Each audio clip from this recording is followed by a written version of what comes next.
Well, thank you, everybody, for joining us this evening. Sorry, we're a couple minutes behind.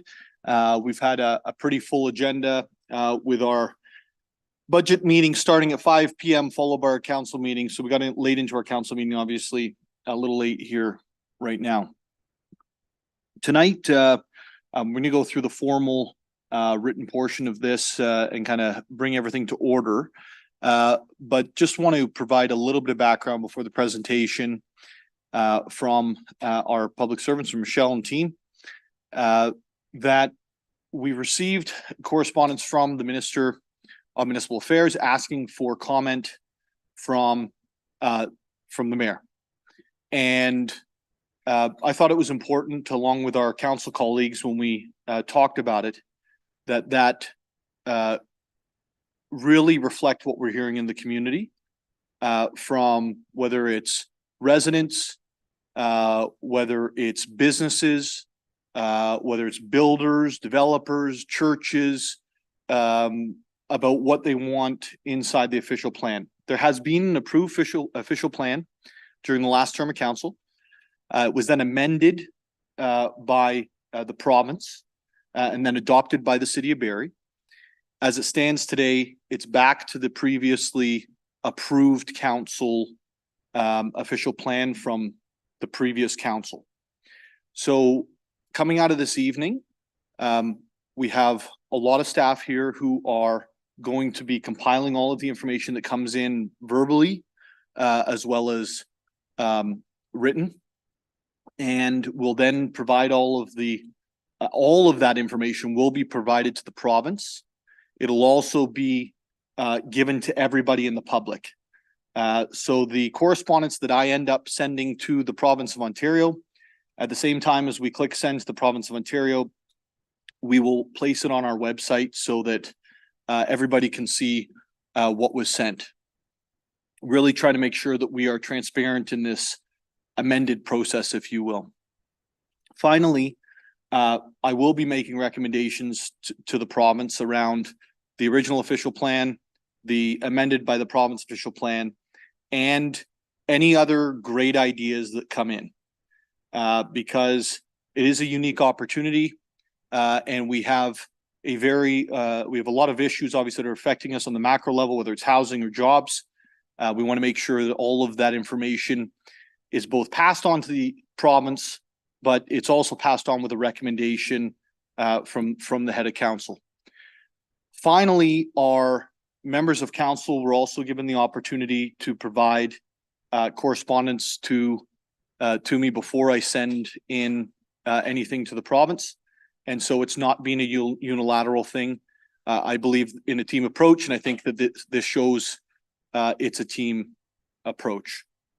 So I'm now going to get into the more formal portion and then hand it over to our staff team, and then we're going to go to each of you. There'll be 5 minutes per person. If you exceed your 5 minutes, you're welcome to wait around till the end. And once no one else wants to speak, you can come back up to the microphone in order to maybe finish out anything that you see, feel, or hear this evening. So this town hall meeting is being held electronically and in person in accordance with Section 238 of the Municipal Act. The purpose of tonight's town hall meeting is to provide an opportunity for the public to provide comments concerning the City of Barrie's official plan and the recent modifications received by the provincial government. Members of council and city staff are in attendance at this meeting and will be listening to the public comments received during the meeting, but will not be making comments or debating the matter tonight. As was noted on the city's website, pre-registration was encouraged for those wishing to speak at the meeting. We will be first listening to the persons registered to speak, then we'll open the floor to members of the public. A maximum of 5 minutes will be provided. As I stated, a timer will be used to ensure each speaker is afforded the same maximum amount of time. Speakers will be advised when the expiry of the 5 minutes is approaching. No slides or presentation material will be permitted to be displayed in order to ensure the time limit of 5 minutes is adhered to. If you wish to provide written comments, they can be submitted at the meeting or emailed to the official plan at barrie.ca. I will now invite Michelle Banfield, Director of Development Services, to approach the podium to make the presentation this evening. Ms. Banfield, the floor is yours. Thank you, Mayor Nuttall. You did a great job doing the background, and I'm not going to read everything. All of these slides are very wordy, so that's for you guys all to read at home without me. So nice you've moved the timer away, so I don't have the 5 minutes. But essentially, we had our official plan approved in 2023 in April, and then in October, we were told that the minister is going to take a look at the changes that were made to all official plans, not just the City of Barrie. 12 municipalities received official plan decisions that have decided to take a pause into this 45-day period. Just last week, there was some legislation that was tabled that, as I said, the whole purpose of this would reverse all of the minister's modifications and would bring the official plans back to the adopted version. As you said, Mayor Nuttall, you have until December to provide comments to the minister on those 73 modifications. And this is why we're here today, to hear about any feedback that people may have and want to share with us for the mayor and council to consider as this is taking place. So I'm just going to kind of high level branch out the 5 themes of most of the modifications. There were some wording policies, shoulds became shalls. Those related mostly to some of our affordable housing policies, as well as community design. Some areas had an increased density through a modification, some had a decreased density. There were some site-specific modifications, which I call like actual land use changes on some pieces of private property. There were some phasing adjustments in the Hewitt's secondary plan area. And there was some clarifying language is another kind of clumping. So again, so shoulds to shalls. So should is something that has to be, shalls rather is something that's imperative, policy that we would want to absolutely be mandatory. And some of the shalls in the council adopted version were switched to shoulds that were would provide a little bit more flexibility. So there are a couple of examples there. As I said, I'm not going to read them all to you, but just a couple of examples of those types of policy changes that perhaps softened maybe some of the intent of the council adopted version. As I said, some sites actually received a decreased density. Some sites had an increased density. And again, these are just kind of some examples that I just wanted to highlight for everybody. Then there were some site-specific modifications that actually changed the land use policy. So council adopted an official plan that had a different designation on very specific properties. So one by one, these make up another portion of the umbrellas, if you will, of the themes made to the changes through the modifications. I mentioned this before, so some phasing plan adjustments in the Hewitt's secondary plan area. So you'll see what the adopted official plan looked like versus the change through the modified OP that ultimately just had a larger phase 1 is probably the easiest way to describe it. The significance of this, obviously, is phase 1, by the very nature of it, was intended to go first, with phases 2 and 3 following behind. And some clarifying language, some things related to, how we described things, some things related to different ministry name changes, how they wanted the conservation authorities to be referenced, those sorts of things. By and large, the City of Barrie official plan, when we received the the modified version, staff and council, kind of went on our way. We made the changes, we updated the plan, and we've been using it for planning decisions ever since. But that's not to necessarily say that other official plans that were wound back or proposed to be wound back had more significant changes. So all of you that listen to me speak all the time talk about planning being very contextual, and it's different in other municipalities, but certainly in the state of the Barrie City official plan, the modifications for the most part were something that we were able to just get on our day with. That being said, here we are. So super happy to see everybody that's registered to speak and that have come in person.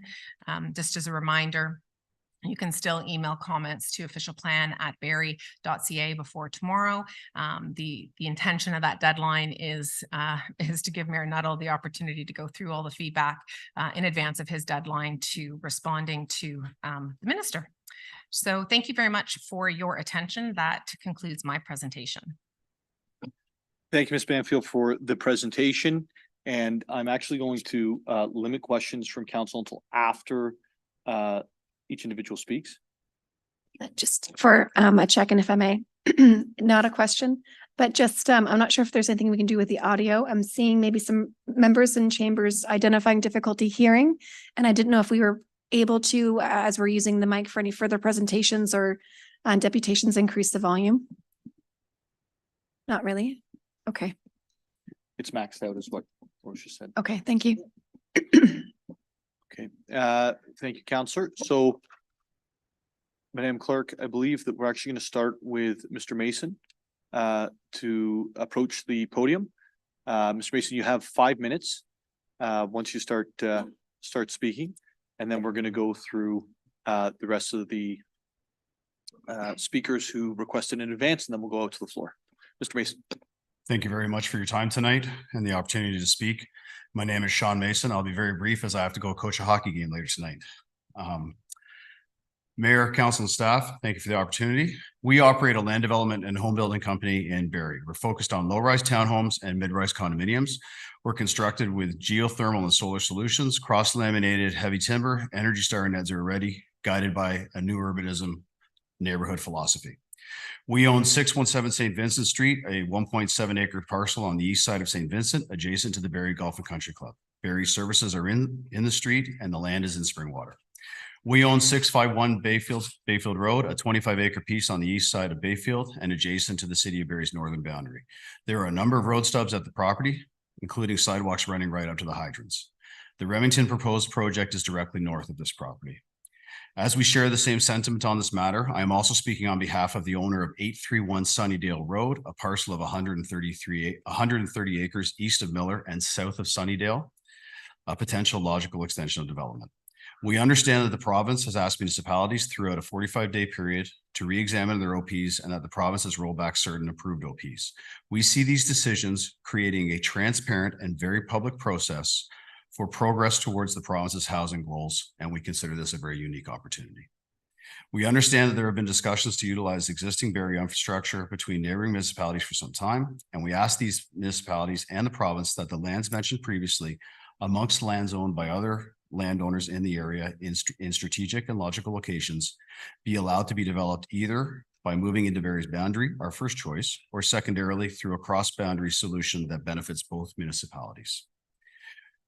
We ask Barrie Council to include mechanisms and language in the re-examination of its approved 2022 OP to encourage and enable such scenarios to come to life. We applaud the forward-looking nature of these discussions that have occurred and examples of local leaders trying to help solve provincial goals.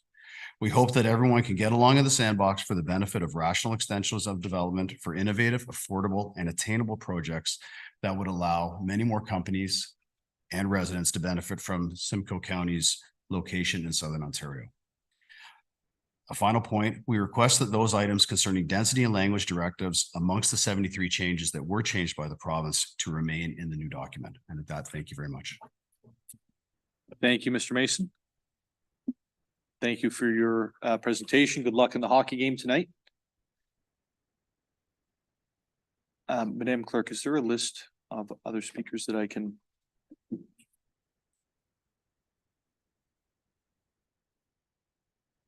There it is.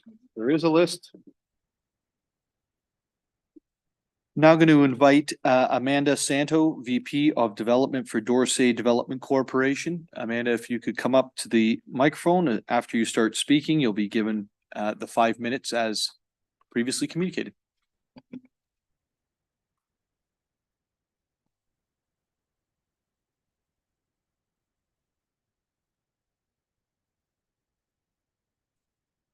Good evening, Mayor, members of council. Thank you so much for the opportunity to speak to you this evening. As mentioned, my name is Amanda Santo, and I'm the Vice President of Development at Dorsey Developments.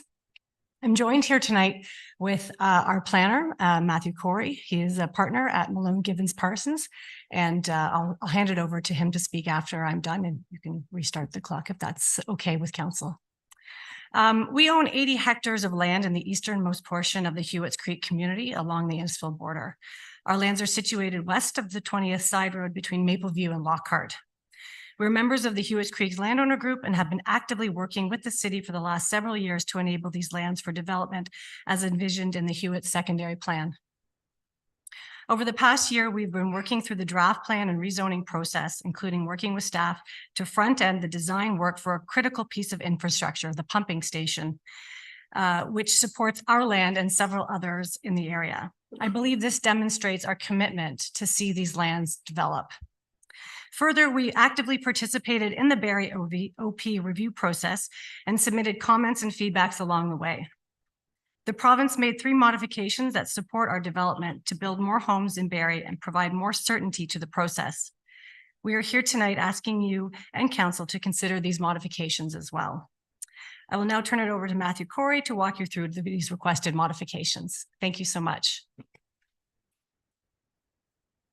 Good evening, Mr. Mayor, members of council. And again, thank you for hearing us tonight. As Ms. Santos was saying, there was 3 modifications, and just to clarify, we were very active through the entire official plan process. This wasn't modifications that were done as a result of after the fact. This was through the process. We had made some comments and wanted some revisions made to the official plan. We were indeed glad to see that the province picked them up, but I do believe they're good planning, irrespective of the process the province went through, and very much asking you and your council to consider them going forward. The 2 main ones that are of concern to us. The first one, in discussions with staff through the OP process, it was made clear that on the east side of the Hewitts Secondary Plan, where these lands reside, right on the boundary, a different density is appropriate than the generic greenfield density. And certainly it's our understanding from the staff that a lower density was assumed. And we were seeking to have that clarified. That's the density these lands should be planned at. And they're also the density that was consistent with the Hewitts Secondary Plan that existed prior to the new official plan. So there was a modification number 23, which gave that site-specific density of 55 people and jobs per hectare on the property. That's absolutely something that we would hope you can continue to support in your communications with the province. And then the second one is the phasing. Certainly we were included in that phasing modification that Ms. Banfield showed earlier. We think, honestly, there should be no phasing at this point in the new areas. Time has passed and things will progress as services are extended. But that being said, we were satisfied with the phasing that the province had put forward, where we ended up in a variant of phase 1. So I think our preference is very much so that there be no phasing, but if there were to be phasing, that would be in the first phase, so we could deliver the pumping station and the other infrastructure that had to be delivered along with that development. So with that, Mr. Mayor, I think we'll keep that very brief. Those are our requests, those are our points, and happy to answer any questions if you have any. Thank you. I think that's sufficient. I think you mentioned 3 and I only got 2. It was 55 persons per hectare was the density that you would requested? Yeah, Mr. Mayor, the third one was a policy clarification in regards to that you can have lower density when you're near the edge of a boundary. But to be quite plain, if we had the site-specific policy applying, it wouldn't make a difference. It was a generic policy change that we were asking for as well. That would be that was modification number 18, which ended up clarifying that low and medium density residential uses at a minimum of 50 could be allowed in appropriate locations abutting agricultural and rural areas. That being said, that modification is secondary to the primary one, which is the site-specific one, to give clarity on the planning of the site. Thank you so much. I got all 3 of those now. Thank you. And we will go on to the next speaker. Thank you. Thank you. I'd like to invite Matthew Corey, Principal Planner, Malone Oh, sorry, I just got you. Oh, I see what you did there. You signed up twice, so you could have longer. That's good. Play the system. Brooke Burlock from Zelinka Priamo. If I'm saying those correctly? Wonderful. I get them right about 1 in 5 times, so welcome to Got it right this council. time. That'd be great. Yeah, thank you so much for having us. My name is Brooke Burlock from Zelinka Priamo in the city of Toronto. We are the planning consultants for Canadian Tire Properties, Inc. and Canadian Tire Real Estate Limited. We are the landowner and tenant of 75 Mapleview Drive West and the tenant of 320 Bayfield Street. On behalf of Canadian Tire, we have been participating throughout the City of Barrie official plan review process. And most recently, in April 2022, we submitted comments to the ministry. As you're all aware, in April 2023, the minister approved the official plan, addressing many of the comments we submitted through the modifications.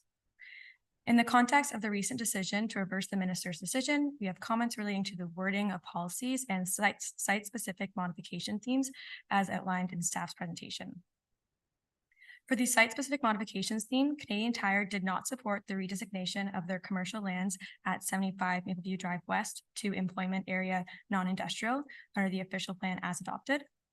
Under our comments submitted to the ministry, we requested that 75 Mapleview Drive be redesignated as commercial district, with the minister implemented through modification 71, adding the land to the strategic growth area, and 72 with the redesignation to commercial district. In our submission, the designations of the lands under the council adopted official plan is not reflective of the current use nor their intended long-term function for major retail. A commercial district designation is consistent with the immediately adjacent lands to the east and northeast. And lastly, there was no justification provided for the redesignation of the lands to an employment area through the official plan review process. Therefore, through modifications number 71 and 72 made by the minister should be maintained. For the wording of policies themed, our comments to the ministry related to utilizing flexible language such as should and may within various community design policies. The minister addressed many of our comments as well as other instances under the modifications 4, 11, 25, 27 to 30, 32 to 37, 39 to 41, 43 to 45, 51 and 52. Through the use of flexible language with policies using words such as should and may allows for consideration of site-specific context and operational needs. In the absence of flexibility, official plan amendments may be required to address non-conformance with relevant policies. We note that the city is preparing new urban design guidelines in order to guide new development. In our opinion, the minister modifications that I've referenced previously are consistent with the provincial policy statement, conform with the applicable policies of the growth plan, and represent good planning, and therefore should be maintained as part of the new Barrie official plan.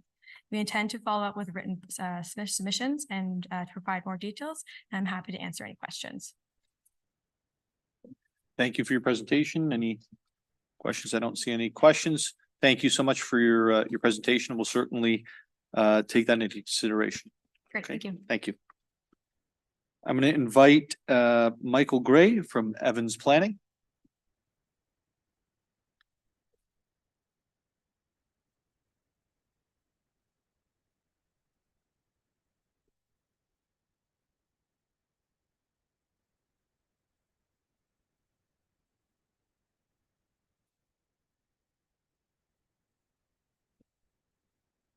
Welcome, Mr. Gray.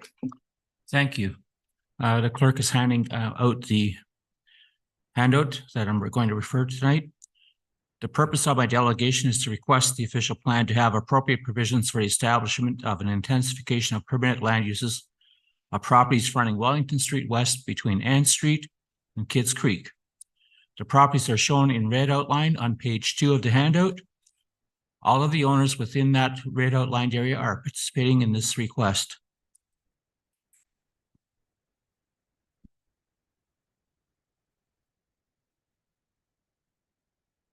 The reasons for the request are provided in a separate planning brief that has been provided to the mayor and city planning staff. The properties can be characterized as being underutilized with mid-rise built forms and strip plazas of commercial types established in the early 1960s. They have large areas of surface parking. That's why we use the air photo on page 2 to demonstrate the extent of unutilized parking areas. Wellington Street is a major arterial road with 2 public transit routes. As such, the properties are ideally suitable for redevelopment that would result in intensification of the use of them, as shown on the master plan concept that is provided in the last 3 pages of the handout.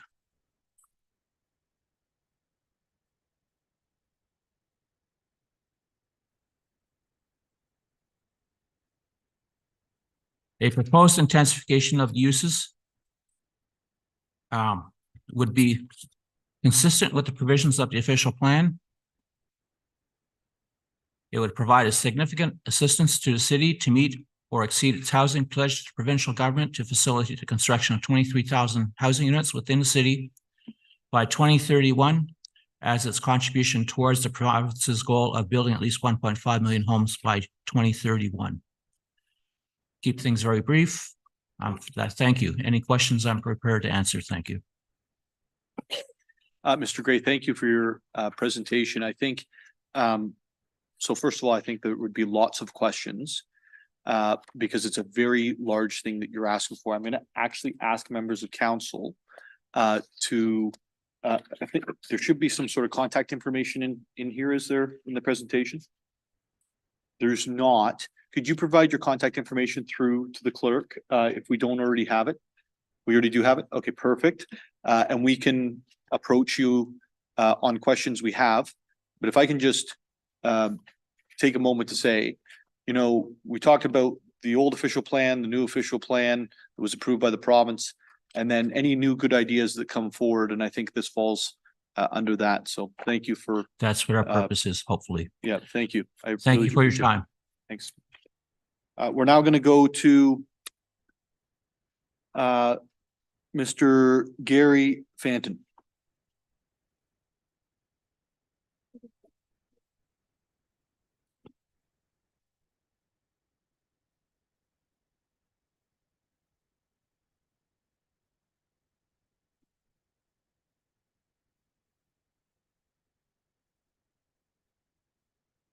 Welcome, Mr. Fanton, back to City Hall. Thank you, Mayor. Floor is Councilor yours. Harris, good to see you again.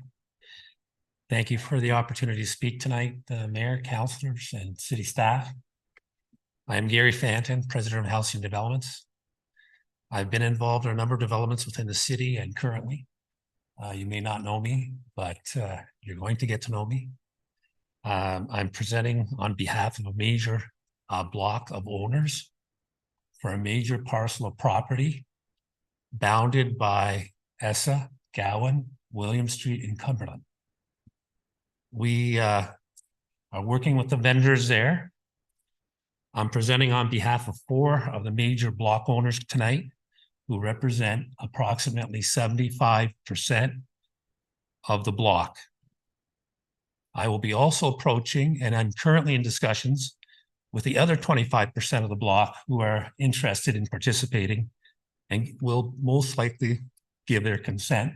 I haven't talked to all of them yet as well. This week, all 4 major vendors sent a letter to the city to your attention for a very important development and undertaking that's going on that you're not aware of. We're asking you for the review process, requesting residential intensification to be brought back to the block that was removed in the previous official plan. This is for attainable workplace housing. This request makes sense under the leadership of Mike LeBay of Home Opportunities, a nonprofit agency who works with the province and municipality to provide workplace ownership occupied housing for those families with different incomes that don't have the money for the deposits for a very attractive condo development that they can live in. So you're giving these people the opportunity to own because they have the income to own, not because they don't have the deposits. This is what we're undertaking for the entire block. Home Opportunities, along with housing and the vendors, are in the process to prepare a formal presentation to everyone here. And we will be. And I hope you take this offer seriously. This site requires the intensification that it deserves.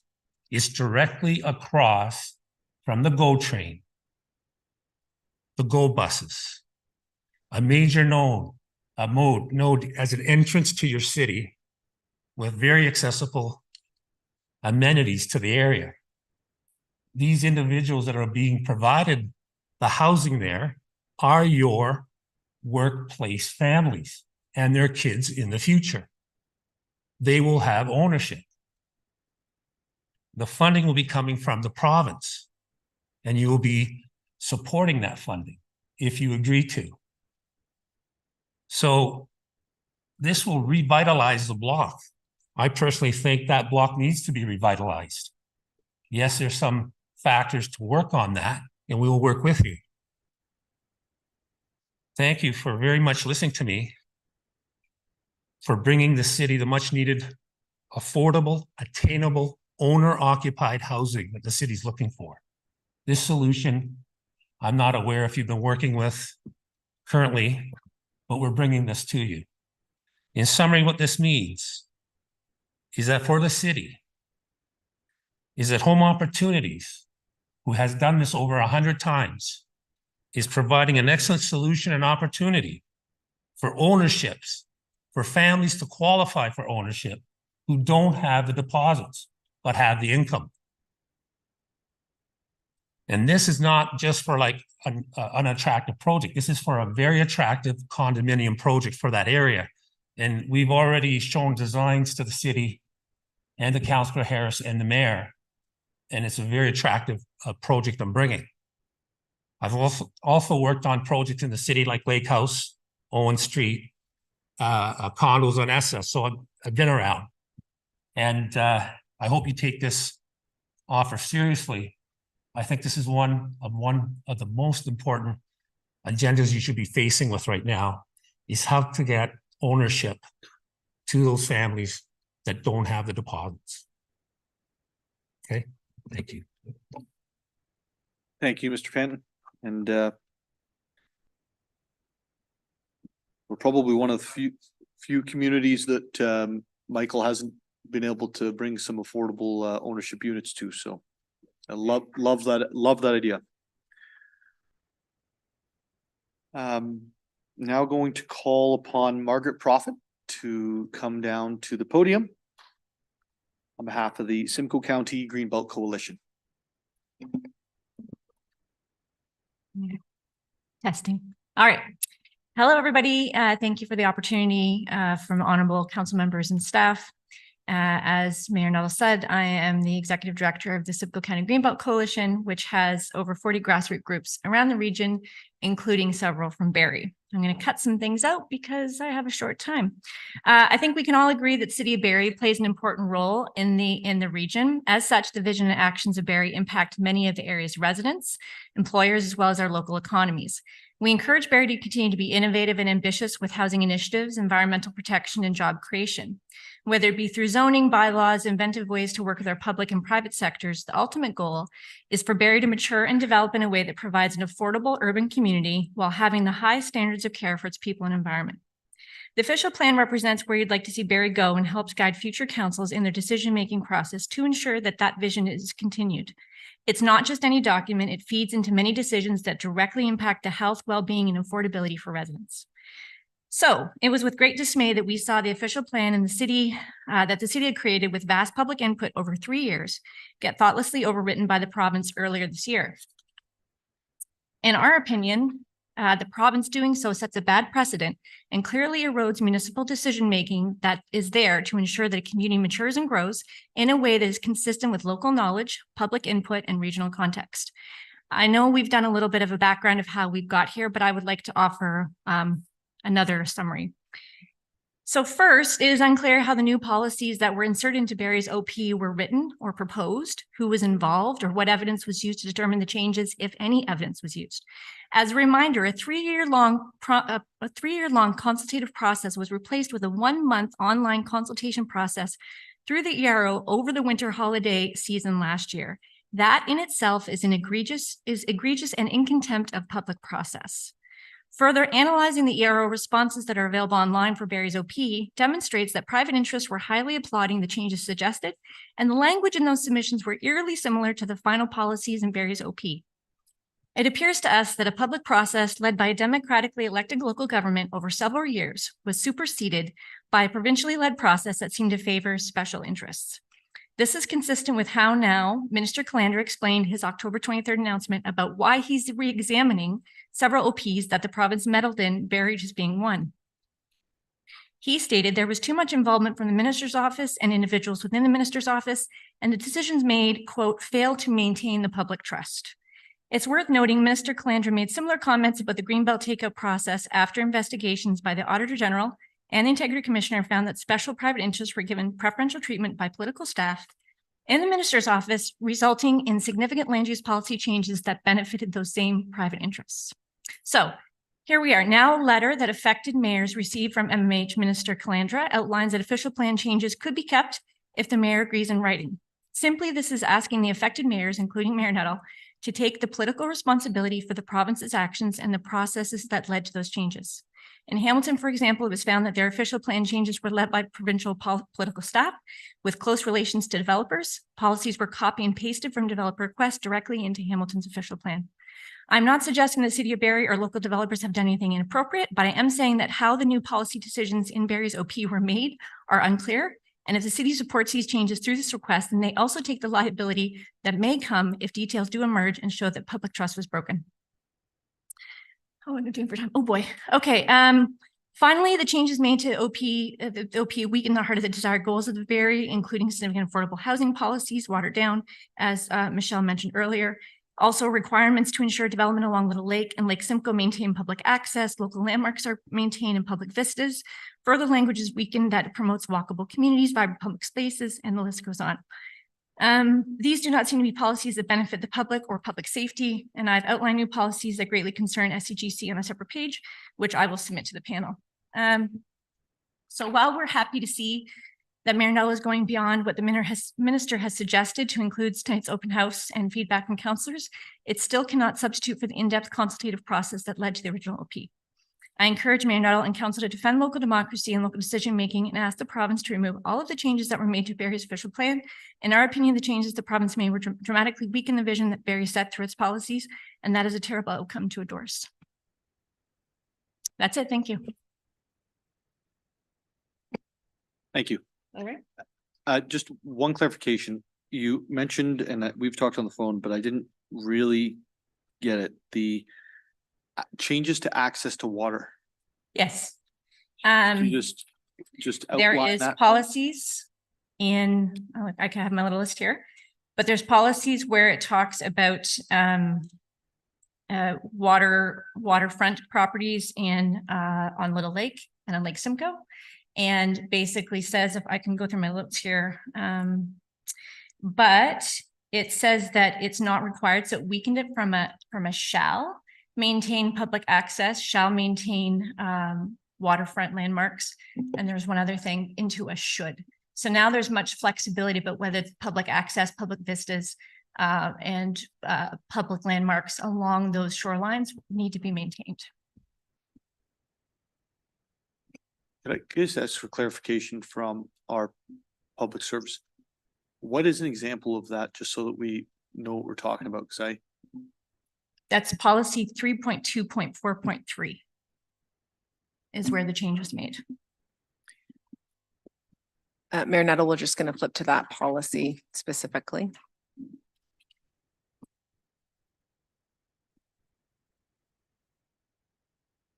Sorry, Mark, can you repeat it? Yep, it is.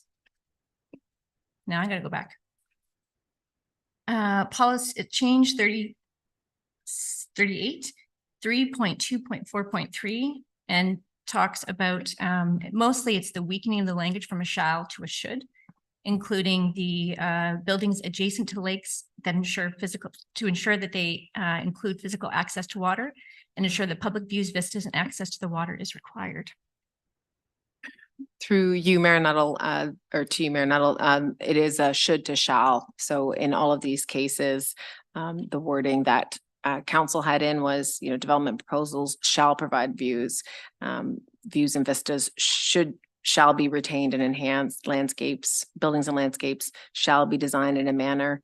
And then design considerations shall be required to protect the water. So there's the shalls became shoulds in those instances.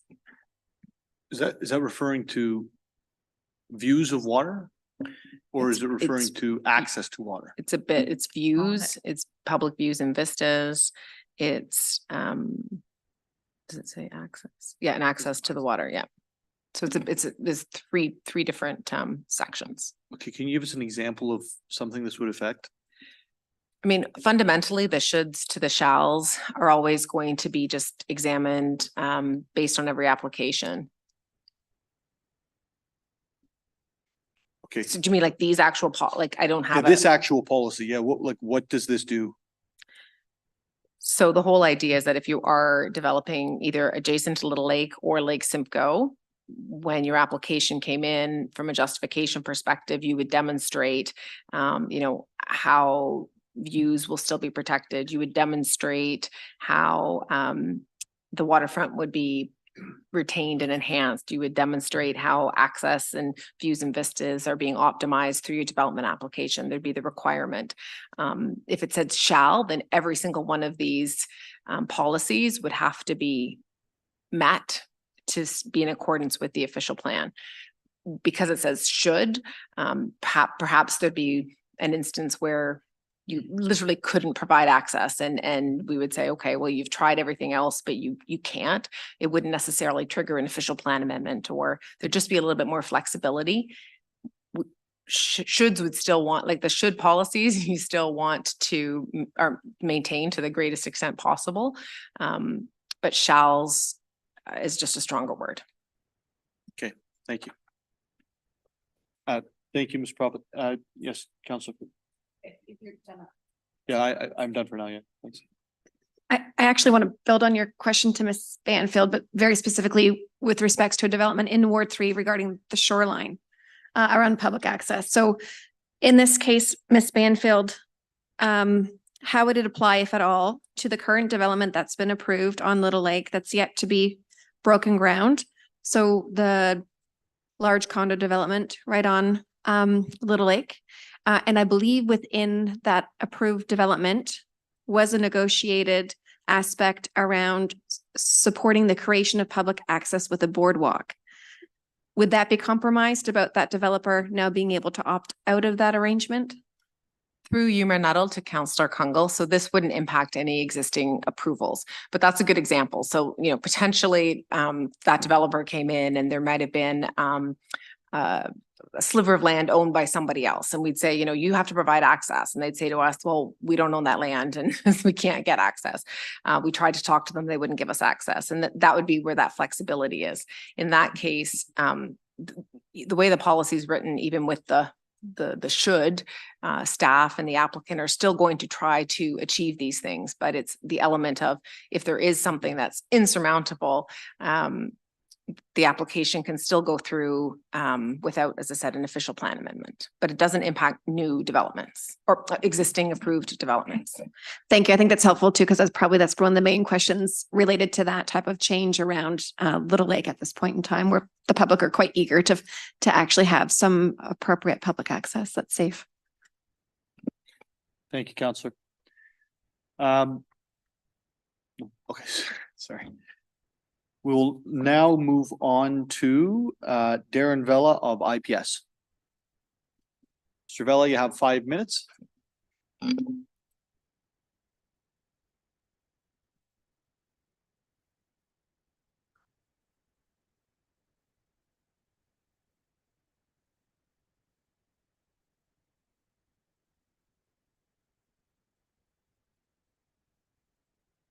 have a few handouts, Your Worship.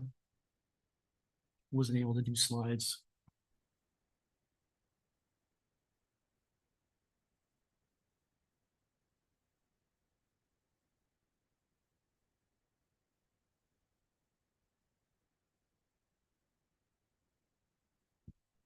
Thank you, Worship, members of council. Good evening. As you mentioned, I'm Darren Vella from my IPS Consulting. And I'm here today to have this unique opportunity to revisit an official plan that has been in effect. And we have an opportunity to talk about what's working and what's not working. So the overarching goal, when you read the OP and we think about what the provincial objectives are, is to build more housing, to create more jobs, and to allow cities across Ontario to prosper. And I think that's what we have to keep in mind when we're thinking about any potential changes to this document. In looking at the provincial modifications, the ones that are related to policies, not site-specific, pertaining to certain properties, the policy changes, in my opinion, have allowed for a reduction in red tape. They've allowed for some greater creativity from the development industry to bring forward innovative proposals to meet the needs of changing communities. I think it's also important to understand, Council, that when your official plan was adopted and when the provincial changes were made, there were some planning policy changes at the provincial level which your OP must comply with. So some of those changes were made by virtue of amendments to certain bills that the province has adopted, which have the effects of coming down into lower tier official plans. So in looking at the Barrie official plan, when we think about what the official plan used to look like and what the official plan is today, we're definitely taking a step in the right direction. Whether the city accepts the provincial modifications or whether you stick with your previous modifications and comparing the new official plan to the previous official plan, this is definitely, I think, the right step for the city to take. And I think we should be embracing the opportunity. So I've got a few specific challenges on certain policies based on the fact that we've been working with this document for several months. So one of the ones that I wanted to speak to Council about this evening specifically relates to properties that are in your medium density designation. So in your medium density designation in your new official plan, you've got a range of building heights and a range of densities that you're permitted. So you can't build technically anything under 6 stories and you're capped out at 12. You could try and get under 6 if you justify it through planning rationale, but the general rule, the way the policy is written, is you have a range of 6 to 12 stories to work with.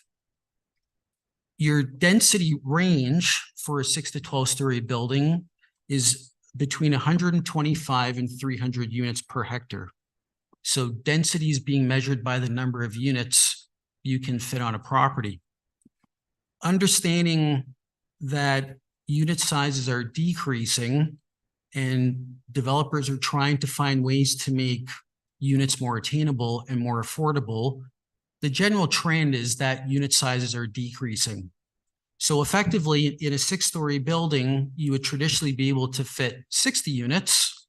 And today, because of market changes and cost of construction, that building might be able to accommodate 80 units.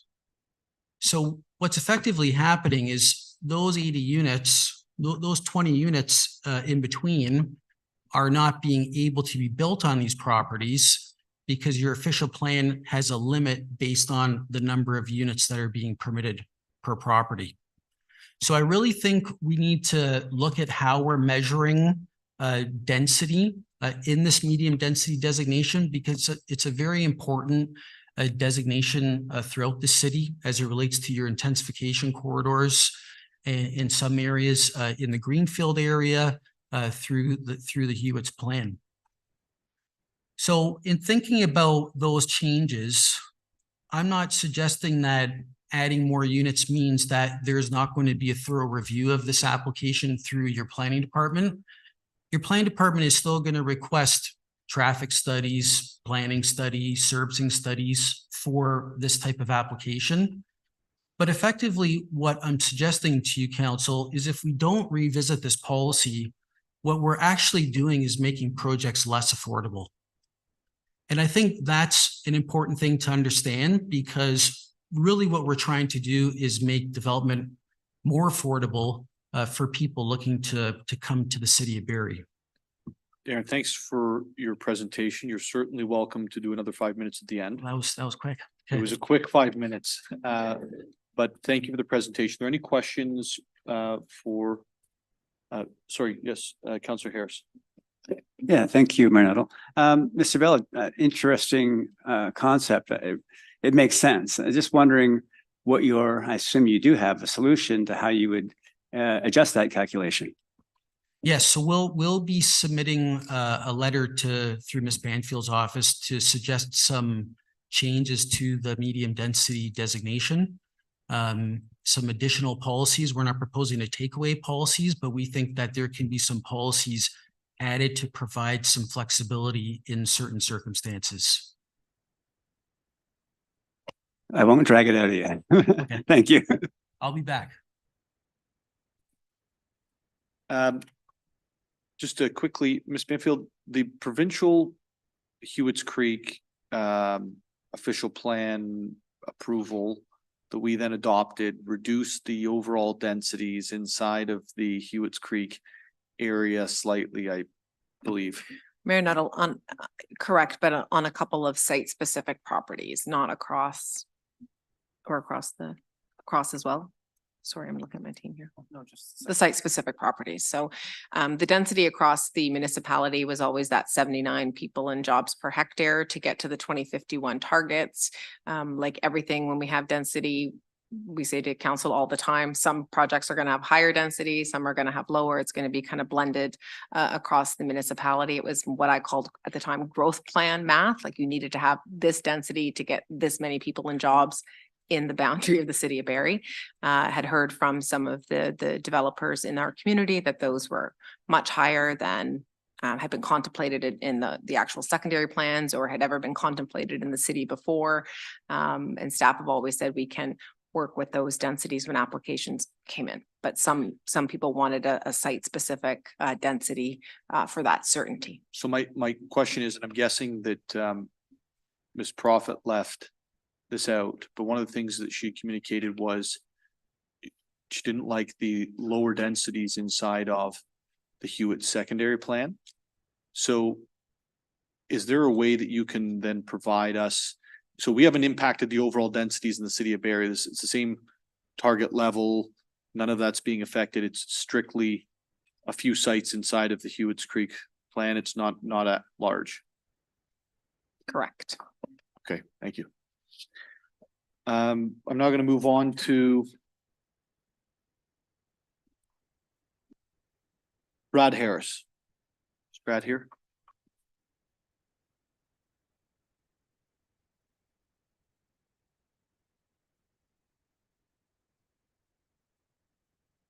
Hi there. My name's Brad. I specialize in modular and offsite construction solutions. Today, I just kind of wanted to discuss the official plan and throw out a couple ideas. The shift in language from mandatory to recommended opens the door to selective enforcement and favoritism in project approvals. Such a practice can lead to an unfair and non-inclusive environment, undermining the essence of equitable urban development. Another point of concern is the current approach towards affordable housing. The definition confined merely to monthly rental payments is narrow and misleading. Affordable housing should encompass a holistic view, including the total construction cost and ongoing expense of a building. This broader perspective is vital for true inclusivity and affordability. Let's take, for example, the project at 20 Rose Street, labeled as affordable. This development, with costs soaring to $787,000 per residential unit, this is excluding the $55 million in site work, is in reality a subsidized venture rather than a genuinely affordable housing solution. I've been diligently working on a solution in response to these challenges. I'm proud to introduce a machine learning tool designed to process all municipal data, supplemented with external data to facilitate better decision-making. This system is engineered to maximize efficiency in utilizing funds for housing development. It aims to ensure that the number of houses being planned are not just a numerical goal, but a reality. We have over 30 approved developments in Barrie currently, and the fast track approvals of affordable housing projects seems to be the main driver for the should and shall. I invite everyone interested in understanding these projects and to gain access to this system to email me at contact@buildmanagers.ca or visit our website for more details. Our goal is to democratize access to housing data, empowering our community to make informed decisions and contribute meaningfully to the development of Barrie. While we face challenges with the updated official plan, let's view this as an opportunity to come together, utilize innovative tools, and shape a future that is fair, inclusive, and prosperous for all residents of Barrie. That's it. Thank you, Mr. Harris.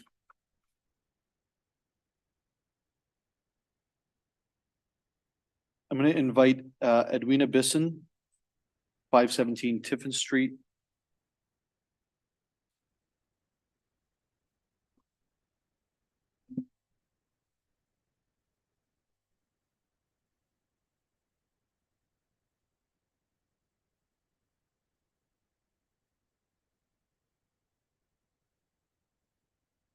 Hello, thank you for your time. I'm just going to speak on behalf of my in-laws. This is Edwina. I'm also the real estate agent. The concern is 517 Tiffin Street. So we know that in the new plans that a lot of it has been changed to EP. Our concern is that, you know, most of the properties other than theirs hasn't been changed to EP. So a lot of the other businesses in the area are still able to operate their business as usual, except for the one property, which we feel is unfair. They've been in business for 20 years. They're now looking towards retirement, so they are looking to sell the property. But we've had multiple businesses that look to come to Barrie to employ more people from Barrie. The concern is now is the property is not as attractive anymore. Obviously, with the EP land, it's not going to be worth as much as general industrial. So it kind of goes against what Barrie's doing and creating more jobs. And also it's going against them who's invested in Barrie and created a business. It's devaluing the property to basically nothing when they've purchased it as general industrial. Our concern is that basically the EP, there's wetlands in the area, but it's not on their direct property. But there are properties in the area that do have wetlands that have been designated as employment designations. So they're able to still operate as businesses that they've been doing. Our concern is that, you know, they've been running the business in 2016, but since 1994, it's been run as a general industrial property. And now that is can be taken away from them. So even if they do not sell the property, they are not able to run the business out of that property, as we understand from City Council. Another concern is that when we are dealing with the planners, is that we do get a lot of different answers from time to time. So even different agents calling in are getting different responses based on whoever is the city planner of the week. So I think that's a major concern, not only for this property, for lots of different properties in the area. As a real estate agent, is that I think that we need to have a uniform answer all across the board on what the property can actually be used for and where it comes from. Another concern too is they didn't receive anything in regards to the plans being changed, like in regards to mail or anything. So we just found out about this today, actually, at around 4:30. So with continuous communication with different city planners, nobody told us that they would not be able to continue to use the property as a general industrial lot after January 1st. Even if they were to keep the property, the understanding is that they can't run the business or lease the lot to other businesses in the area to run the business out of there. So it's concerning for us, and I think, you know, as a city, it's definitely taking away an opportunity for industrial land to create jobs for the city. Even with speaking with Nottawasaga Authority, apparently, you know, the EP is behind and the property is fine for that. So it's just concerning with the new official plan that, you know, even talking with Nottawasaga Authority that this is not an issue, whereas, you know, when we talk to Barrie, it is an issue. So just the miscommunication and not understanding exactly, you know, what can be and what can be used in the future. I mean, I think it, you know, deters people from investing in Barrie properties in the future as well, and takes away from someone who's invested in Barrie, you know, their entire lives. And now they're getting land that's, you know, they worked their lives for, they're looking for retirement, and basically it's going to take away from them. You know, obviously general industrial is a lot more worth than EP. Anything else? Yeah, I think it mentions that there has been neighbors that have changed. We noticed that they were EP before and then somehow they've changed. I think that has to do maybe with a probably show that they have employment. So, it's beneficial for the city, but I think that we could do the same too. Even if the property was sell, we're definitely bringing businesses into Barrie that would, employ people from Barrie. So. And then the question that Edwina has is that, apparently we're late on it. Again, we didn't have any notification, but in order to change anything, do we have to send an email by the end of tomorrow to Ontario Tribunal, or do we have to wait until December 7th is the question. Ms. Banfield, before you get to that, did you receive notification that your property was being changed to? No, we just found this all out today. Mayor Nuttall, I believe there's a couple of things happening. So there's the official plan, which is what we're here tonight. And that has actually the whole south side of Tiffin as natural heritage, not just this property. And then there's some existing industrial zoning, which is existing. That's the property right now is zoned general industrial. So there could be, perhaps we might be talking about the zoning bylaw as well as the official plan. So tonight is about the official plan, and that whole area is designated natural heritage because there is a provincially significant wetland in that whole area. Whereas the mapping for the zoning is a bit different. So I think this is probably something best taken offline. Staff can absolutely, the zoning is, as you all know, is kind of on hold until we get this official plan stuff sorted out, but we can certainly, staff can give them some assistance tomorrow. Yeah, I think our concern is that we just keep getting different answers and just keep pushing along, and then they don't want to be left with land that's essentially worthless. So the zoning hasn't changed. The zoning is still that general industrial zoning. So whatever is permitted today will be permitted tomorrow. Nothing is going to change overnight. But I can absolutely take this offline with you and give you some more clarity. Okay. Okay. Thank you. Thanks for your time. Thank you.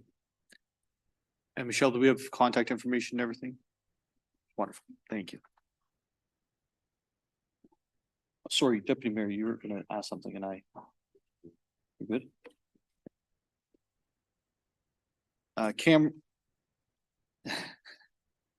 Cameron Sellers, IPS.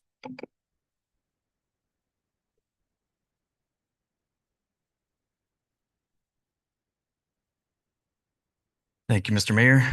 Good evening, everyone. My name is Cameron Sellers, planner with Innovative Planning Solutions here tonight on behalf of Sandu Developments, the owners of 121 Wellington Street West. I will note that these lands are within the area that Mr. Gray spoke about earlier, but Sandu Developments wanted to provide some further information on their property specifically. The 121 Wellington Street West site is it's currently underutilized. It has a low-rise aging commercial building located on the eastern half of the site, with the western half of the site being vacant with just surface parking. The city's current official plan stipulates a maximum of 12 stories of height for these lands within the commercial district designation outside of strategic growth areas, which we believe represents a failed opportunity for the city to further intensify within an excellent location within the city and an appropriate location. So we believe the site is ideally positioned for significant intensification, given the surrounding area attributes. The lands are located along the Highway 400 corridor, where several high-density developments are being considered or have been approved. The lands are steps away from an anchor grocery store, a pharmacy, and a large commercial development at 165 Wellington Street West. The lands front a 4-lane arterial road within the city and are located on 2 public transit routes, and municipal services are existing and present available to service the developments. So in early 2023, we did complete a formal pre-consultation process with the city, and we've recently completed revised architectural models with ISM Architects, showcasing 2 mixed-use buildings on these lands, possessing a total of approximately 850 residential units and various commercial spaces at grade. So we believe development of these lands will promote residential growth, commerce, jobs, and social interaction in accordance with the supporting policies of the official plan.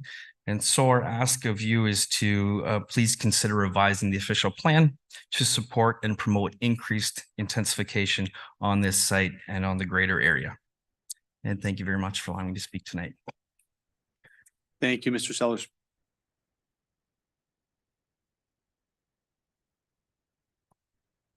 Okay, so that actually, nope, I've got a couple of others. I apologize. If I could invite Iridat Aman to the microphone.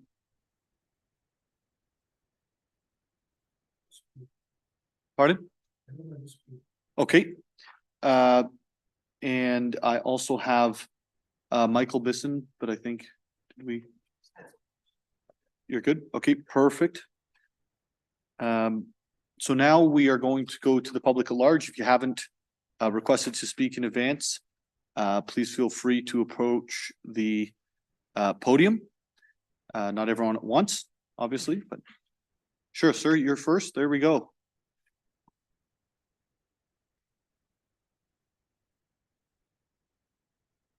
Please state your name and the addresses or policies that you'd like to speak about. Can do, and thank you, worship members of council. So my name's, excuse me, my name is Joe Nethery, Nethery. I was last in this room 14 years ago when I used to live here, and time being a flat circle, I now find myself back here tonight as a recently retained registered professional planner on behalf of Patrick Campbell at 94 Mary Street. Being incredibly quick, Mr. Campbell and Ms. McCloskey were not owners of the property when the official plan review was underway. They are now, and very happy to be here, purposely leaving a neighboring municipality because they wanted to be in Barrie. As it relates to the scope of this presentation tonight, I am looking at modification number 31. The policy was 3.2.1 sub C in the human scale design section, which added in some recognition that areas including a whole bunch of strategic growth areas are where increased heights and densities are coming in. To me, as it would be my professional opinion, that was a very helpful clarification for the issue that my clients are happening to deal with right now. What I'm going to do out of this meeting tonight, I'm going to follow up with the policy planning team, one of whom I helpfully met on my way in here, with respect to the policy above it, sub B, wherein I think there may be some room for a little bit of wordsmithing to address what I would have done if I had been on the case and involved in this project 2 years ago. With the overall issue question I would have is, how do these two very good, helpful, positive, progressive design policies interact with some of the development standards, and in particular height minimums and maximums, as they apply in the medium density designation?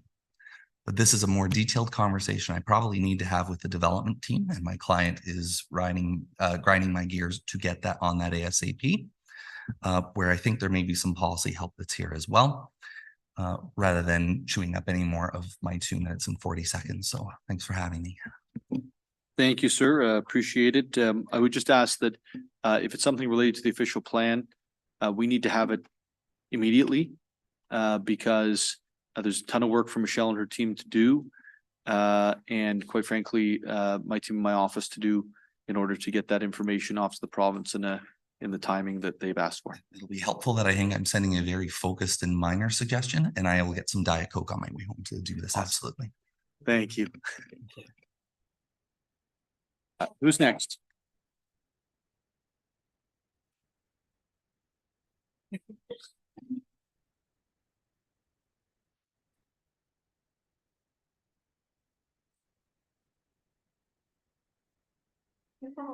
Better than in the middle of a speech, so it's good.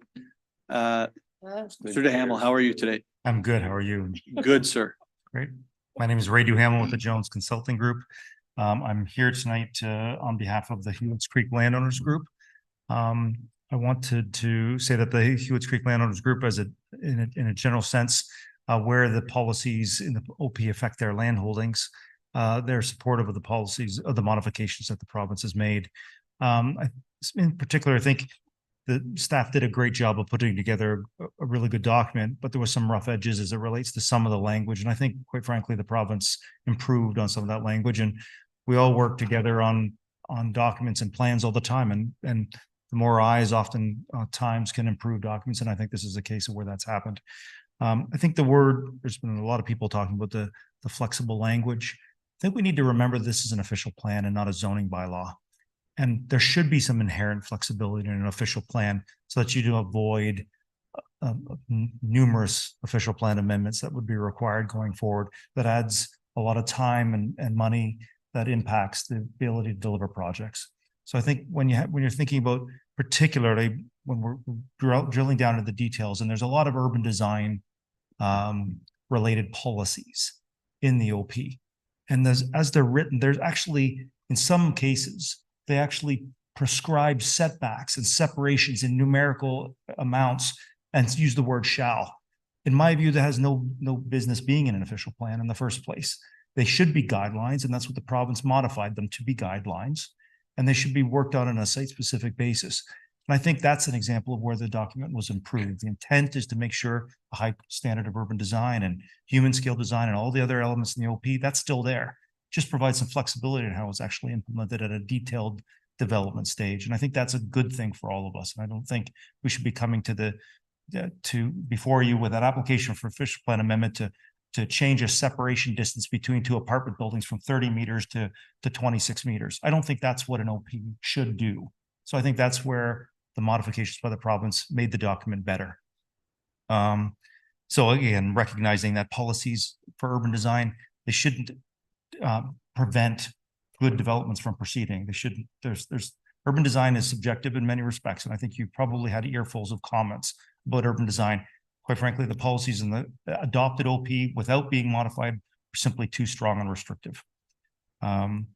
And then on the last point on the Hewitt's landowners, I'm at 2 minutes, good, that they support comments that were made earlier about just removing the phasing policies in their entirety.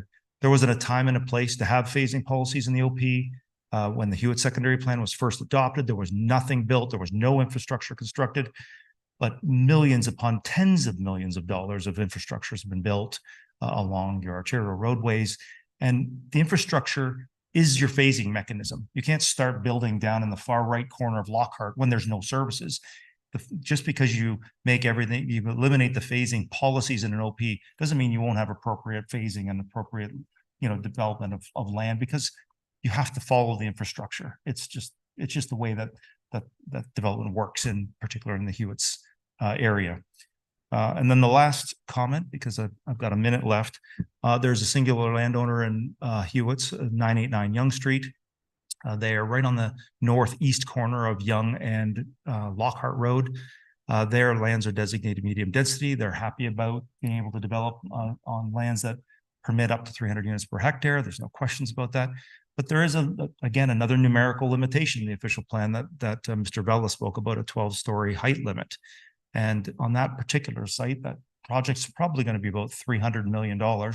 It's going to have somewhere in the 2,500 to 3,000 units on the site. A little extra height without having to make homogeneous heights all at 12 stories would make the project a lot better. So you're not changing how many units are on the site, you're just making the project better. Another example, having strict limits in your OP with no flexibility, why that is not, I don't think, is generally desirable from a community building perspective. And I'm done at 30 seconds left. Thank you, worship, members of council. Thank you, Mr. Pahamo. Just quickly, as you represent the Hewitt's landowners group there. Yes. Are the developments that we're seeing there and the applications we're seeing there exceeding the densities that were originally considered when the land was adopted inside of the city of Barrie? Your worship, members of council, up until now, all the developments that have, the applications that have been submitted and I'm moving forward have been based on the old Hewitt's Creek secondary plan. So we're now in the stages of doing, there's a lot of pre-work that has to go into working on applications, and we're doing that right now on a bunch of sites, and the densities are quite a bit higher to meet the new requirements of 79 people and jobs per hectare. So there's nothing that I can think of that there's no actual, you know, plans of subdivision or zoning bylaw amendment applications that are in place for the lands that are beyond 2031 yet. And do you see as a planner and somebody who's in the Hughes Creek representing all of the development community there, do you see the corresponding employment available for those folks that you're building all the homes for? Yeah, Hewitt's was designed to have population related employment, so in the form of commercial and different mixed use nodes, and particularly along Yonge Street. So that will occur, but employment generally not population related employment wasn't planned for this area. That's the Salem secondary plan area. So yes, there absolutely will be some commercial lands along Yonge Street, and there's different commercial pockets of mixed use buildings that will be built in Hewitt's as it was originally envisioned over a decade ago. And how many people do you think will be moving in total to the Hewitt's Creek area now? How many people in total? That's a good question. I would say that you would be, well, probably cresting, 17,000 units, something to that effect. So if you're 2.7 persons per unit. So if we're looking at somewhere around more than 50,000. It's wild. When we brought in the entire annexation area, it was going to be 45,000. It's actually going to be 30,000 people, 10,000 jobs, then 45,000 people, 5,000 jobs. And now it's 45,000 people just in one half. Well, because we have to get the densities up. 100%. There's no corresponding jobs for those folks. Okay. Well, there actually will be a little more of the commercial. Then there was some actual limitations on the amount of commercial under the Hewitt secondary plan, on the amount of commercial that was actually permitted. Michelle, I'm thinking it was about 3,000 square meters. It just comes to mind in all the neighborhood areas, and that's been eliminated in the new plan. Okay. Thank you, sir. Thank you for coming in tonight. Thank you. Oh, sorry. Oh, Councillor Morales is smiling at you, Mr. DeHamel. He's not feeling the greatest tonight, so I think he has a question for you. Okay, great. Thank you, Mayor Nuttall. Thank you, Mr. DeHamel. I have a question for you. So you brought up 689 Yonge Street there by Lockhart. Could you just repeat for the members of council?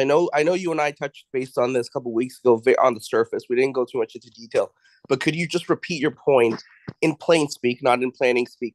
Because I think this is a vital point that you made about 689. My interpretation of the comments you made is the current OP as written essentially kind of forces this client in this specific corner. And I'm not being generic because this is a very special corner. Members of council who have been around for a while, I refer to this as the gateway to Barrie. And I've made the gateway reference quite a bit. So it's really crucial we get this right. So the current policy essentially incentivizes or guides the development to happen in a very homogeneous way, basically 12, 12, 12, 12, instead of some diversity in topography, which might be something, one of them might be at 6, one of them might be at 13, one of them might be at 18, and some flow to it. Can you just kind of maybe go back to this one point? Because I think that this might be crucial, at least for the Ward 9 corridor here. Through you, Mayor Nuttall, to Councillor Morales. The site at 989 Yonge Street, which is at the, again, northeast corner of Lockhart and Yonge, right adjacent to the rail line. So it's between the rail line and Yonge Street, fronting onto both Lockhart and Yonge. That site is medium density, that designated medium density in your adopted official plan. There was no modifications by the minister. That designation allows 125 to 300 units per hectare, and density or height generally 6 to 12 stories. That's what's allowed. In order to facilitate 300 units per hectare, you have to build up, and you're building on this site, most buildings would be at about 12 stories. So the architect, a really excellent architectural firm that we've pre-consulted with the city through some design packages, has been begging to say, we could make this will be a good development, but we can make it truly exceptional if we could just have some variation in height. The OP doesn't provide for that. And being the first amendment into the OP is not the thing that I want to do on, that's not my first job that I want to do. They want to be able to submit a site plan application and lands are zoned. They want to be able to move forward. But having some variation in height to be able to make a truly exceptional site that will be hundreds and hundreds of millions of dollars and will have, to the point that we were just talking about, the design I'm looking at is 2,750 units. So multiply that out, I might even 2 people per unit. And that corner alone is over 5,000 people just on the corner. So, but the OP doesn't allow us to go over 12. There's no provision to even consider it without an official plan amendment. And so how is this achieved? Is this achieved by removing a height limit on an intensification corridor? That is, like, again, I'm a fan of density. I'm a fan of the GO station. I know we need this. So is the comments that you're saying, is that achieved by removing high density, but retaining the density limit? Because then that would kind of self-regulate, or how, again, not to write the vision on the floor here, but I want members of council, and I see some back and forth talking. So I hope that's regarding this, because this is really crucial. How do we achieve that? Well, I think if the OP could be written to provide flexibility that the city can consider, or that council can consider additional height where they're satisfied that the overall design achieves certain criteria, whatever those might be. But if it's a better, there's some language that's already in the official plan that talks about, when you do need commercial on the ground floor and when you don't need commercial on the ground floor, what is development, what is overdevelopment. There's a number of policies that already exist. So following in the same vein and the same type of language could address that. It's just not an absolute hard cap without an amendment, but consideration at council's discretion could be had on a site-specific basis for exceptional design or something along those lines. Perfect. Thank you so much, Mr. Duhamel, and to afford me the questions, Mayor Nuttall. Thank you, Councillor. Thank you, Mr. Duhamel. I don't see any other questions for you. Who's next? Like Phil Goldberg. Wrestling. Good evening, Your Worship, members of council, staff. My name is Keith McKinnon. I'm with KLM Planning Partners, Inc. Here on behalf of the Salem Landowners Group. Mr. Nuttall, Mayor Nuttall, we certainly appreciate the fact that I think we're aware of the only municipality that has offered public input to modifications to official plans that are proposed to be rolled back. So we thank you for this opportunity to present to you tonight. Primarily on behalf of the Salem Landowners Group, there was one particular modification that the minister made. And we certainly, from the get-go, were major participants through the OP review process. We certainly met with staff numerous times to work through the official plan.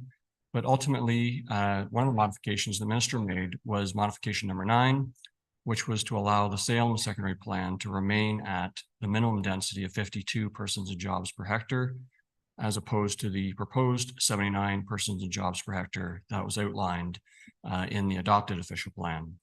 So our request to you, Mayor Nuttall and members of council, is to maintain the 52 persons and jobs per hectare as a minimum, because what that ultimately does is provides the landowners with a multitude of flexibility in terms of unit types, certainly they would strive to achieve more. We're certainly in the plans that have been approved and that have been registered are certainly providing more than 52 persons and jobs per hectare, but it allows flexibility for different unit types to be provided in the community. And so we're respectfully requesting that modification to continue going forward. In addition, as Mr. Duhamel mentioned, we too certainly are supportive of the flexibility in terms of the should or may as opposed to the shall. Official plans from the beginning of time that they've been created, they're motherhood statements. These are motherhood documents for policy directives of how municipalities want to see their municipality grow, but not be so specific that for every development application that comes before you includes an official plan amendment.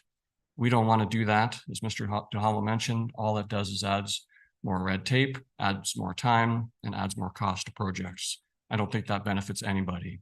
So we're certainly much supportive of the flexibility for the wording, and we certainly do request that modification number 9 continues in the official plan.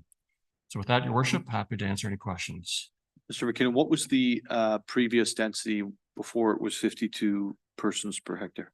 So the Salem secondary plan, as it was approved in 2016 by the then Ontario Municipal Board, is 52 persons and jobs per hectare. Okay, and what was it in the modification number 9 then? It stayed at 52 because the way it was adopted was 79. But then the minister changed it back to 52, the way it was in the Salem secondary plan. 52 to 79 to 52 is what you're saying? You got it. And so how many people will that equate to inside of the Salem secondary plan? So we haven't done a full analysis yet because we're we've from a residential side, we have 5 plans that have been approved, 1 registered, 1 community finished, which is Bear Creek Ridge up at Essa Road, just north of Salem. But I suspect we're probably, just given the amount of natural heritage system we have within the Salem secondary plan, plus we have obviously a large component of industrial land in there as well. But I'm guessing we're probably going to be in the 10 to 14,000 people would be my guess.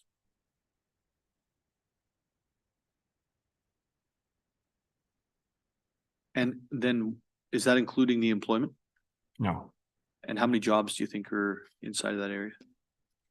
Very good question. We don't know. I think it really depends on the industry that comes to there. Obviously, if you are getting trucking terminals, those occupy a significant amount of land, but they occupy very few employees. Whereas you get an office use, those generate a significant amount of employees on a smaller footprint. So, I think the secondary plan originally, as it was created, if my memory strikes correctly, I think it was about 4,000 to 6,000 jobs, I think, if I'm not mistaken.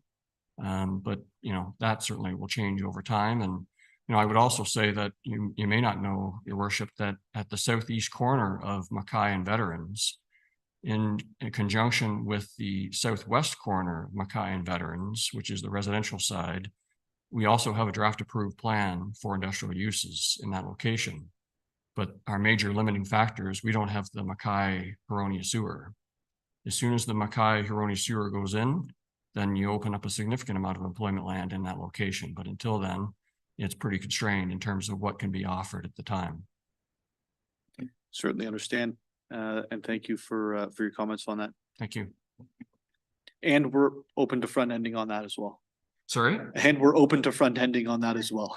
Well, we should have a discussion because we tried that once, but it didn't work. So, I think we probably should reopen that conversation because that was a conversation at one point, but ultimately did not materialize. So, thank you. Thank you, sir. Thanks, Mr. McKinnon.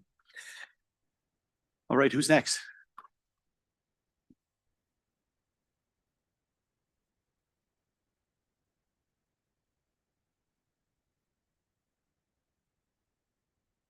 Good evening, Your Worship and councillors. My name is Fred Pigevet. I'm a semi-retired owner of Hullstown Contracting, which did extensive work on behalf of the developers in Barrie and also all over the province, really, and also in as far as the city is concerned. We did the reconstruction of Dunlop Street. We've done Blake Street. We did Ferndale through the dump and various other projects. Thousands of lots for people like Pratt and myself. I did a couple of developments in Barrie at St. Vincent and at in Ferndale. And I'm here because I actually came to thank you. Back in 1986, I started working in Barrie in the 70s, but in 86, I thought it was prudent to buy some property for development. So I bought all these, about almost 400 acres on Miller.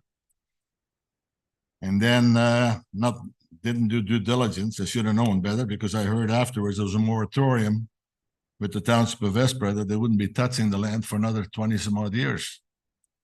So faithfully, I waited for the right time, and when the time came and that moratorium was finished, the city decided to go to Innisville. So I got left out again. I had talked to Kerry Columbus back years ago because what we have there is, I was even willing to pay for upgrading the sewer to a larger size.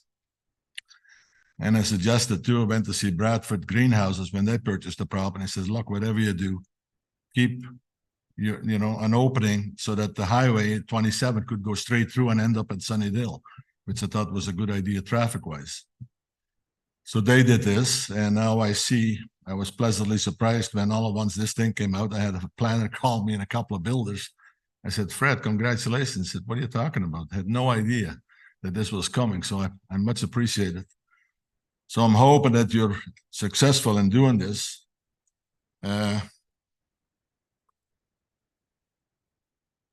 know, I've done a bunch of developers. I've done a couple of subdivisions in Bradford and Innisfil and Collingwood, Angus, a couple in Barrie, and then I did a huge development in Wasaga Beach for 1,100 some odd units with a 15-acre high school site and then a 5-acre separate school site that's being built right now with the Cordalucci group. So I'm getting to an age that I was hoping that this thing could still go ahead on Miller before time flies, but you know, hopefully you guys can accommodate me and we will be able to do something down the road. They have, when I bought it, there was 5 entrances off Miller that were going to the property. Okay, so they are part of Barrie. I am paying taxes on those 5 pieces as if they were lots, city lots. I try to get them reduced. I reduced them for a while. And then about 3-4 years ago, they put them back up again. So I'm paying more taxes on 6 or 5 little parcels, you know, entrances, than I am on 390 some odd acres. So in spring weather. But anyway, that's, you know, I've been very fortunate that with the work in the city and all that, that I was able to make enough profits that I was able to invest it in different properties, and it's been, Canada's been very good to me as an immigrant from Holland. So, and I hope that we can still continue. So that's all I'm here for. Thank you kindly. Thank you so much, Mr. Picovic. I learned at university, if you're not Dutch, you're not much. And I've said that to you a few times in the past. But I have to take the opportunity to state that your gratitude to us is actually the property in the area that you're speaking about on Miller Drive was actually not proposed to be included by the city of Barrie. It was actually proposed to be included by representatives of the township of Springwater. But I just wanted you to know we didn't go looking for it, but that was definitely brought forward. Okay, so we'll see where it all ends up. It's not in Barrie as of today, but we'll see where it all ends up. Is there anyone else? We've got 1 and 2. Do you want to go first? And then we'll go to Mr. Shudown. And 3. Sorry, which gentleman? Hey, how are you today? I'm okay. How are you? Actually, I'm tired. Good. But I'm here. My name is Jennifer Van Gennep, and I work at Redwood Park Communities, which is an affordable housing charity here in town. I am a founding member of the Barrie Housing and Homelessness Justice Network, and I'm a co-chair of the Ontario Alliance to End Homelessness, but I'm actually not here for any of those groups today because it's been a long day. And as I said, I'm tired. So I don't have any written statements today. So I'm just here as Jennifer, a local affordable housing advocate. And because I'm quite attached to our OP, I'm quite personally invested in our OP. The first public meeting that I ever spoke at in this room was the first public meeting for the consultation of this OP. And then over the following 3 years, we were very involved. At that time, I was in the role of the chair of the Barrie chapter of SCADA. And in that role, we did a lot of advocacy, and we were at every meeting. Every time there was a chance to make a submission, we made a submission so that the interests of the people who call Barrie home would be at the center of our OP, and not people who want to profit off of the people who call Barrie home. And so I felt it was important to come tonight. And I believe the amendments are 2, 3, 5, 9, and 23 maybe. I'm interested in the ones that weaken language around affordable housing targets and density targets. also environmental protections. But if I'm talking as a housing advocate, I'm really talking about the ones that weaken affordable housing targets. I was so pleasantly surprised when my own counselor, Counselor Harvey, if I'm recalling, the reason we have stronger affordable housing targets is because you made an amendment at the very last minute to try to tie the affordable housing target to Stats Canada information about low-income households in our city. You made that connection and asked council to support you in a request to increase affordable housing targets. And that's how we ended up with above minimum requests for affordable housing. So I'd love to see those returned. I think since that happened, since our OP was submitted to the province, I think I know that we have seen how the need is even greater. We've had MBLC do a land needs assessment, or not a land needs assessment, a housing needs assessment for us. We'll all remember for ages probably that chart that was all red boxes, unless you were in the 90th percentile of income in our city. So I am going to ask you to revert back to the language around affordable housing targets and back up to the density requirements in order to meet these affordable housing targets. As I understand it, we're going to need higher density targets as well. Thanks. Thank you so much for your presentation. Just one quick question. Yeah. So here you on the return revert to affordable housing targets. The overall densities, were they changed? Because I've heard this a lot of times. Not the over, sorry, you go ahead.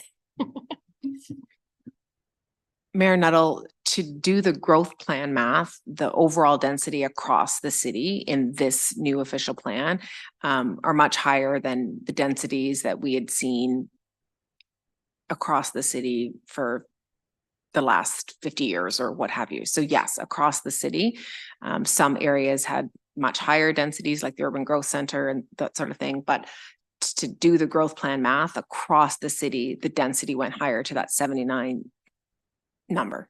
Okay. So Jennifer, I'm just gonna then hone in. You're speaking about specific properties versus the overall. Yes, I believe one of the changes was to revert us a piece of a section that was at 79 back to 52. I think that's already been talked about this evening. Okay. Generally speaking, as affordable housing advocates, we are supportive of higher density targets. Okay, may I ask a question? Because there's going to be, when we make our submission, there's things that have even come in like for application between when the city approved it, then even past the province approving it now, right? So generally, when you look at the city, if there's, say, an application, I think Mr. Gray here proposed something tonight in the 5,000 unit range. When, if there's a lower in one area, but then much higher across the city as a whole, does that meet the need as you're describing it? I think that's a little above my skill set and pay grade, but generally speaking, we're looking at, I heard the language used today around flexibility, and I do agree with flexibility of adding units or adding height.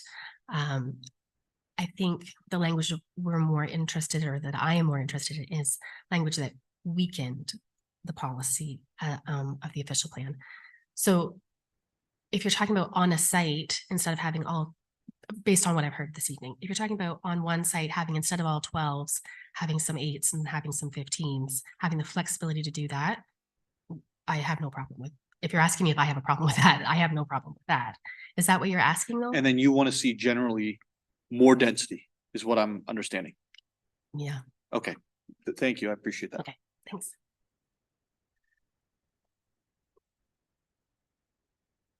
Mr. Sheardown?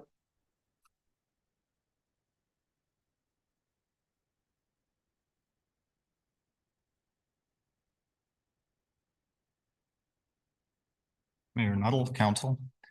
I'm an owner of Barrie Welding Machine. We've been in Barrie for over, almost 80 years now. I also represent Snow Valley Resorts, Snow Valley Developments, and a number of numbered companies. Together, we own about 1 million square feet of industrial property. Some of it we use ourselves, some of it we lease out to other people. Over the last probably decade, I have many calls for space, and there is no industrial space in the city of Barrie. From what we understand from the city, the annexed lands to the south are probably 8 to 10 years away from being developed or being serviced. And there's a severe shortage. We keep talking about more residential, higher densities, but we need places for people to work. We have an 187 acre parcel just to the north of Barrie. It's in Springwater. We have a plan on 72 acres of that 187 acres for industrial property. Barrie has pipe and service right across the road, and we would like Barrie to expand or to have a boundary expansion to utilize those lands. We have had an economic analysis by Urban Metrics. The 72 acre parcel would facilitate about 900 skilled people for employment. It would generate over $500,000 in property tax. It would indirectly support about 680 jobs for a total of 1,500 jobs that it would support. And we would like to see that boundary move to the north into Springwater. Yeah, thank you, Mr. Shootout. Just based on the conversations we've had in the past, I understand there was actually, you were approached by a number of Barrie businesses to sign letters of intent and try. Many Barrie businesses. Pardon? Yes, we've been approached by very many Barrie businesses. On an ongoing basis, we've had people ask us for rental space. We can't provide any. There are businesses in and around Barrie that either want to expand or want to move to Barrie, and Barrie just doesn't have any space for them. And are you able to just build those out in Springwater? We've approached Springwater a few times now and been stonewalled. We haven't gotten anywhere with them. So I want you to know that the area where you're talking about, we actually did propose to Springwater as well. As you can see, I don't think that part went entirely well, but was certainly proposed. So thank you for your comments, and thank you for bringing this forward. We would love an official plan that brings in more industrial development to the city of Barrie, more industrial jobs, city of Barrie, and more jobs for folks that are obviously moving here. So we'll include that in the comments of the province. Okay, thank you. Thank you, sir. I think there was, yes.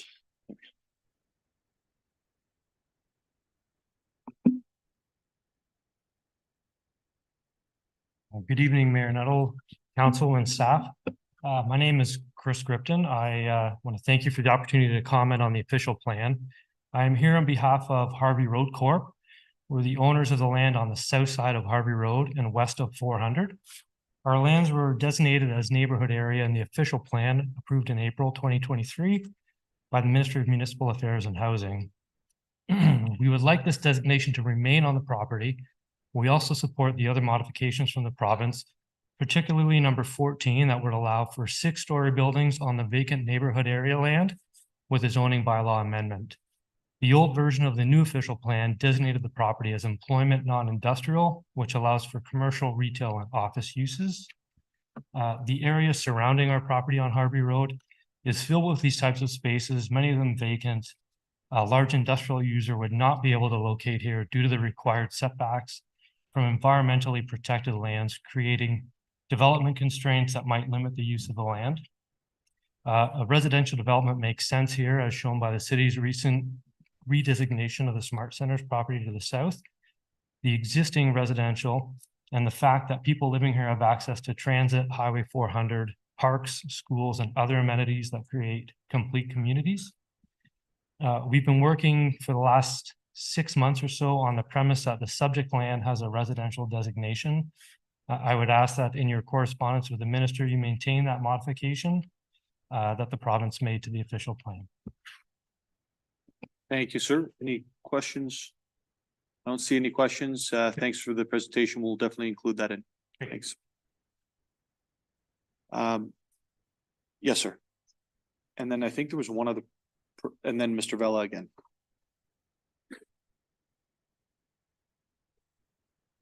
Thank you, Your Worship, and members of council. My name is Parker Drury. I'm a resident of Oro-Medonte, and I'd just like to speak to again about industrial development in the Barrie area, and more so to something that was proposed or just I found out about very recently in a Barrie Today article from about the 8th of November. About annexing parts of Oro-Medonte, Shanty Bay area between Penetanguishene Road and the first line, south of Gore Road, essentially. And I believe the other area was north of Little Lake, south of Forbes Road. I just wanted to talk very briefly about some of the impacts that may have and the appropriateness of that land use potentially. In this area, we're dealing with a lot of wetlands. We have creeks and tributaries that feed into Little Lake, Lake Simcoe, as well as some fairly vulnerable or denoted as vulnerable aquifers. These are aquifers that are not protected by a confining layer or an aquitard. In the areas right around where Napoleon Wood Stoves has their manufacturing and distribution facilities, there's already pretty significant groundwater contamination there from of chlorides and sodium from road salt contamination. Generally, in the Oro-Medonte and Springwater areas, we already have fairly significant, and it depends in the areas, but nitrate contamination in our groundwater, which is generally from agricultural runoff and whatnot. These issues don't get better on their own, and they certainly don't get better with the inclusion of industrial use over these areas. Speaking to a number of people in the area, it really doesn't seem like it's an appropriate use of that land, being adjacent to residential, institutional, and agricultural land. So the entire east end of the city of Barrie. And part of that falls under the, or pardon me, sorry, my notes are a little jumbled here. A big part of that, as it pertains to my area of concern, being a groundwater professional who operates within the county of Simcoe, is, the city of Barrie has multiple production wells in the east end of Barrie and up near to the Barrie Country Club, where the wellhead protection zones actually fall within these proposed areas of industrial development. So it's, these things don't affect just only the small number of residents in the Oro-Medonte and Springwater areas, but also residents of the city of Barrie. You had mentioned, you were quoted in that article as saying, there are very few residents who will be affected by this potential development. And I'd just like to kind of, compare this a little bit, that a house fire comparatively affects very few people in the neighborhood or the municipality where it occurs, but it affects those people profoundly and generationally. My family's been in the area for over 200 years now. We can continue to work and live and raise our families in this area, and would like to do so, with clean drinking water, groundwater, and so on and so forth. And something that I'd like to see prior to, potentially annexing areas of Oro-Medonte and Springwater is utilizing the lands that Barrie has already zoned or indicated that they will be zoned as industrial to the southern part of the city, where it's already generally grouped in that area. It just seems to be that the mixing land use, or pardon me, mixing that industrial land use in with agricultural type 1 and type 2 ag land, and residential is just kind of a wild thing to do, and doesn't seem to be particularly appropriate in the eyes of myself and many others who I've spoken to. Just very unprepared with this because it's something that's just been recently brought to my attention. Thank you for your time. Thank you, Parker, for your comments. Just a quick few questions to staff. Before the South End industrial lands were designated industrial, what were their uses?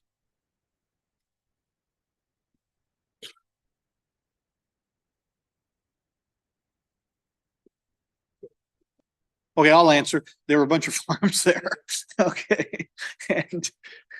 And just another quick question, because we had this conversation with Oro-Medonte when we were there, with regards to water, wastewater. And perhaps, Deputy Mayor, you should have asked that question when the Simcoe County Greenbelt Coalition was here. Municipal services, are they generally accepted to be the best and most environmentally friendly way to deal with wastewater and to bring water to folks? Yes, Mayor Nuttall, I think even our neighbors would agree. Municipal services are the ideal way of dealing with any land use.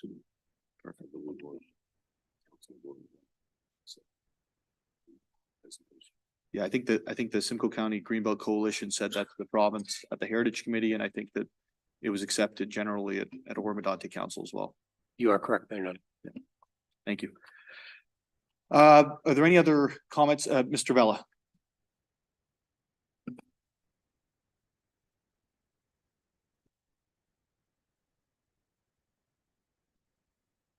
Thank you, Worship. Just, it's almost 10 o'clock, so Yeah, we're closing at 10 o'clock because we're Yeah, stopping good. right away. Perfect. I don't even need 5 minutes. Sticking to the urban expansion topic, I just wanted to talk a little bit about my experience. So I've been working with many, many landowners that have owned land abutting the city of Barrie for probably the last 15 to 20 years, trying to develop properties, and the planning legislation that's in place in these abutting municipalities do not allow for a development. So we're encouraged by the city's action. We're supporting the city's action to try and bring more lands into the city of Barrie for industrial development, particularly in areas where Barrie can efficiently service with water, wastewater, stormwater management, not costing the taxpayer additional funds to bring these lands online. So we're encouraged. I did want to ask, based on the maps that were circulated through the press, there were some additional lands that we would like consideration of from Barrie. So that would include the extension of Miller Drive up to Sunnydale Road. So right now, Mr. Pigovitz's lands, which he spoke, he's on the west side of Miller Drive, but we feel extending Miller Drive to Sunnydale and including the lands on the east side of the intersection of Sunnydale and Miller makes logical planning sense, and also coincides with Mr. Sheardown's request for his property. And then secondly, parcels located along Ann Street, Mayor Nuttall, we're not sure why those lands weren't included on the publicly circulated map. Ann Street has the old Springwater Airport. There are large industrial buildings on the Ann Street at 560 Ann Street. Those properties with available services, municipal services, could easily be converted into industrial uses very, very quickly and efficiently. So the other thing to keep in mind along the Ann Street corridor is the community of Midhurst is going to be growing to within a 100-acre farm between Barrie and Midhurst. And it really wouldn't make a lot of planning sense to leave 100-acre farm in between two urban areas. That area should be consolidated and used for urban development. So with that, we're hoping that through this official plan process, Mayor Nuttall, the submission that you made to the Provincial Standing Committee on Heritage Infrastructure and Cultural Policy You're also going to include that with your submission package to the Ministry of Municipal Affairs and Housing. And if there's anything else, we will follow up through written comments through your planning office. Thank you. Thank you, Mr. Vella. Yes, we will be communicating all of the letters and information we've been given with regards to creating more employment land to the province as part of the official plan. There'll also be the comments that were brought forward by Mr. Drury there as well, obviously. Absolutely. But certainly all of the letters, of support, et cetera, will be sent in as well. And I think that we were at 400, Natasha, like 420, just over 400 of those from employers representing 10, if not tens of thousands of employees. Wait, thank you for your presentation. All of those items have been noted. Okay, are there any other comments or any other points with regards to tonight's town hall? Okay, seeing none, do I need a motion to adjourn? Can we just adjourn? We can just adjourn.